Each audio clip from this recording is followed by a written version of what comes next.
But of course, it's not just what he created, but the lesson in living your own life, your own way, that is being handed around like a blueprint for fearlessness today.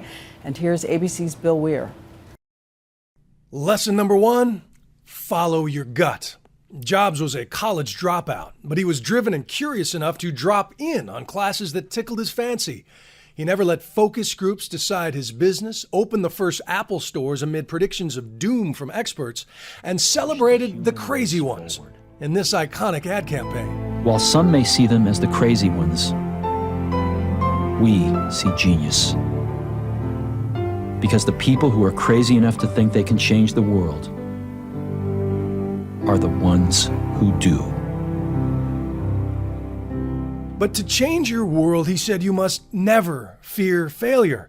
The penalty for failure for going and trying to start a company in this valley is non-existent. Of course, when he said those words in 1981, he had no idea he would be fired from his own company a few years later.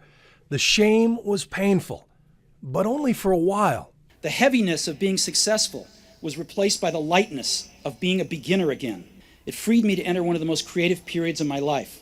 Lesson three, embrace competition. It only makes you better. Hello, I'm a Mac. And I'm a PC. Just think of how much we've all gained after his clashes with Bill Gates pushed both Apple and Microsoft to new levels. And they both seem to appreciate that fact in the end. What's the greatest misunderstanding between you and your relationship, and this idea of catfight, this idea of which one of the many? Well, we've kept our marriage secret for over a decade now. And as a rabid perfectionist, Jobs taught his troops, don't settle. Most companies sell quantity. Jobs insisted on seamless quality. And we call it the iPad.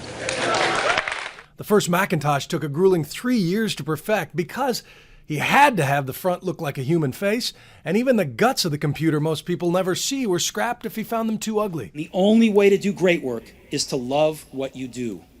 If you haven't found it yet, keep looking and don't settle. I've looked in the mirror every morning and asked myself, if today were the last day of my life, would I want to do what I am about to do today? That is his wife, Laureen, further proof of his unwillingness to settle and follow his gut. And the release date of Jobs' only authorized biography was just moved up. Author Walter Isaacson wrote today that he asked the dying Titan why he wanted to share so much after staying private for so long. Quote, I wanted my kids to know me, he said. I wasn't always there for them. I wanted them to know why and to understand what I did. One last lesson.